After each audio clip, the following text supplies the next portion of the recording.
Hi everyone, math tips के online coaching platform पर आप सबका स्वागत है।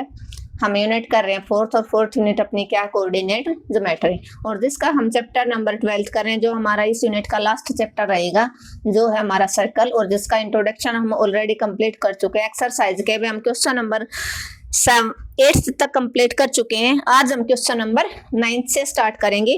तो जिस बच्चे ने इंट्रोडक्शन और इस एक्सरसाइज के और लेक्चर नहीं देखे हैं तो मैं उसको सजेस्ट करूंगी कि जाके पहले प्लेलिस्ट का जो लिंक है वो मैं इस वीडियो के डिस्क्रिप्शन में शेयर कर दूंगी, तो आप जरूर लेक्चर नंबर 1 को देखें ताकि आपको सर्कल समझने में कोई भी परेशानी ना हो।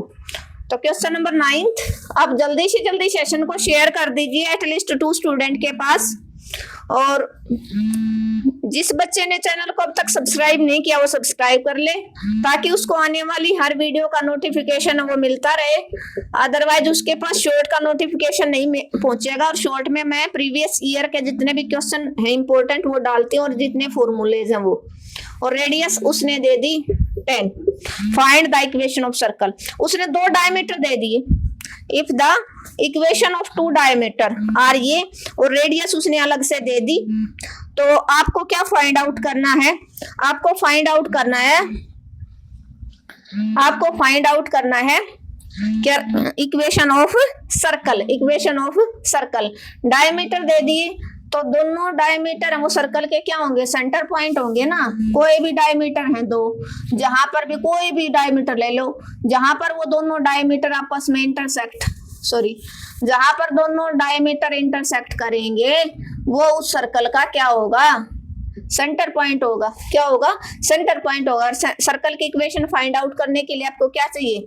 सर्कल क्या सेंटर चाहिए और रेडियस चाहिए। तो रेडियस उसने पहले से ही दे दी, तो सेंटर पॉइंट आप फाइंड आउट करो इन दोनों इक्वेशन से। कैसे निकालोगे? 2x plus y straight line की इक्वेशन है दोनों, 3x प्लस 2y और स्ट्रेट लाइन की इक्वेशन का इंटरसेक्शन पॉइंट आप कैसे फाइंड आउट करोगे ये हम लास्ट लेक्चर में अच्छे से डिस्कस कर चुके हैं।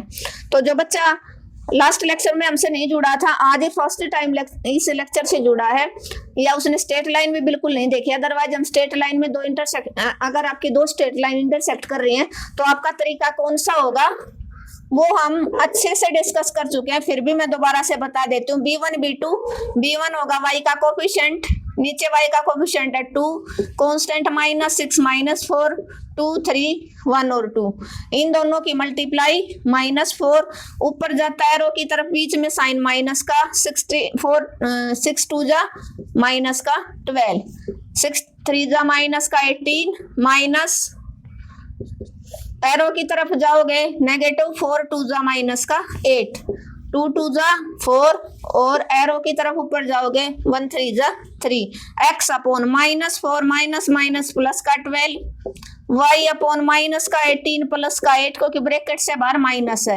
1/1 प्लस का 4 माइनस का 3 1 आ जाएगा, x/8 बन गया, y/माइनस का 10 1/1। फर्स्ट और लास्ट को ले लो, x/8 इक्वल टू 1/1 और y/-10 इक्वल टू 1/1। क्रॉस करवा दो, यहाँ से x की वैल्यू 8 आ जाएगी, 8 डिवाइड में उधर जाके मल्टीप्लाई हो जाएगा, यहाँ से y की वैल्यू माइनस का 10 आ जाएगी। क्यों?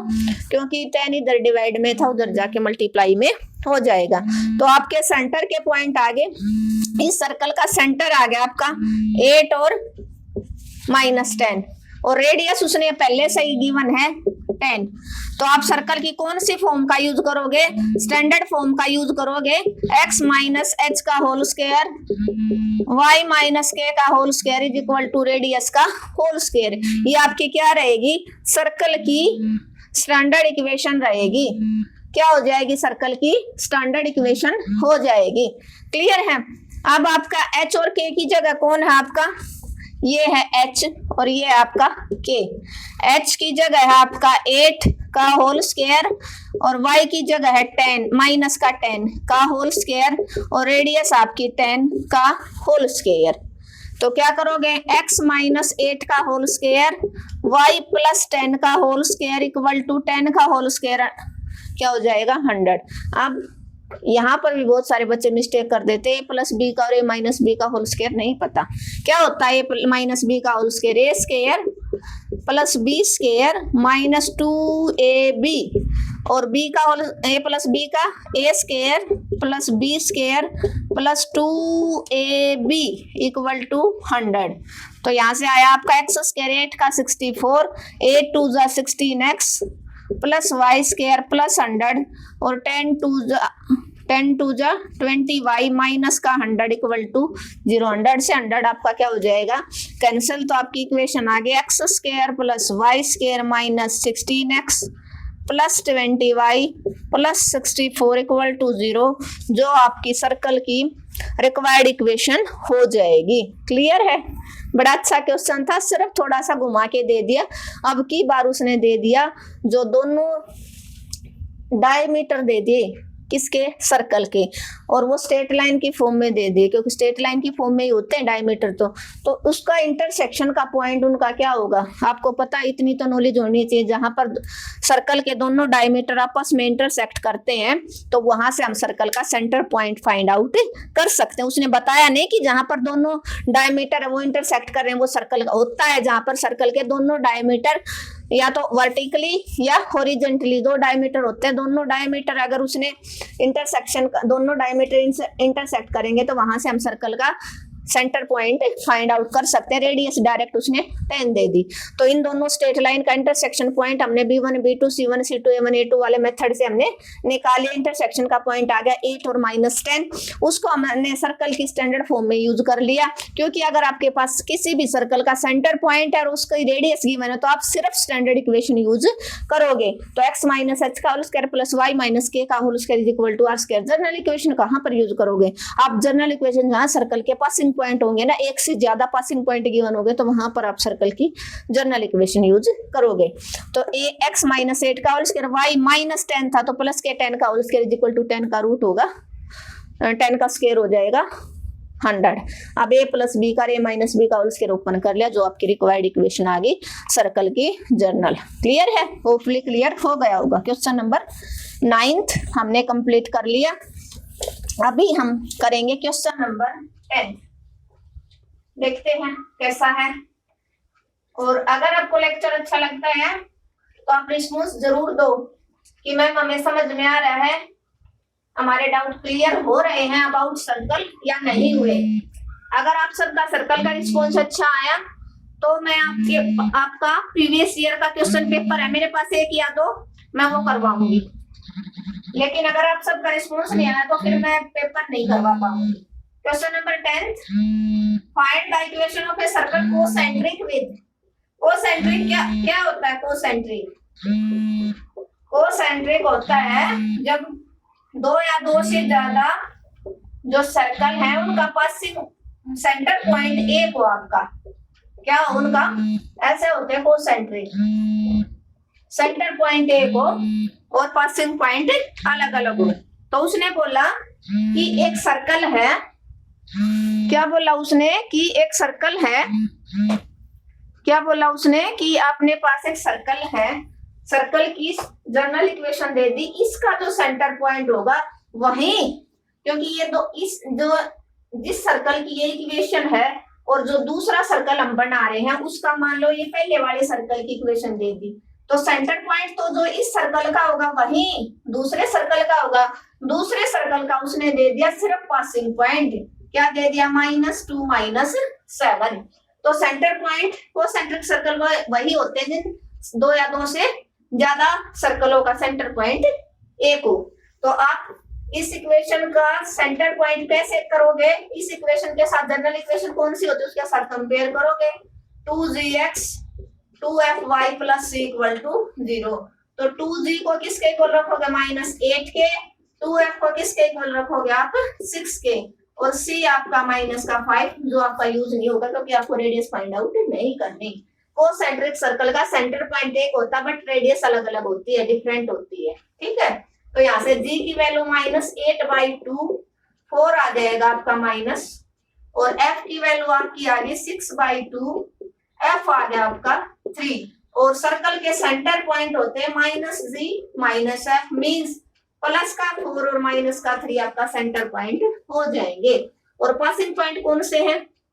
पासिंग पॉइंट 2 और -2 -7 और सेंटर आ गया आपका 4 और -3। तो यहाँ से आप क्या करोगे? इसकी रेडियस फाइंड आउट कर लोगे। क्या फाइंड आउट करोगे?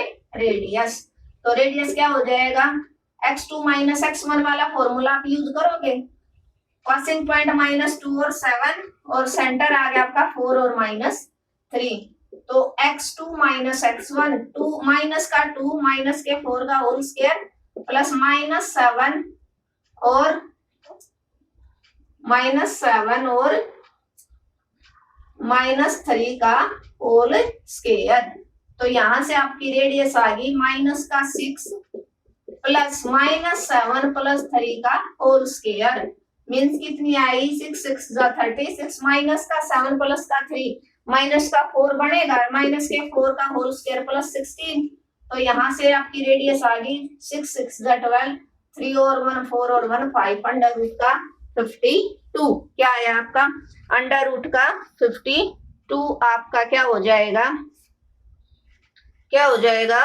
अंडर रूट का 52 आपका रेडियस हो गया। अब x माइनस एच का whole square plus y minus k का whole square is equal to radius का होल स्क्वायर। फॉर्मूला यूज कर लोगे। h की जगह है आपका कौन है? ये h है, ये आपका k है।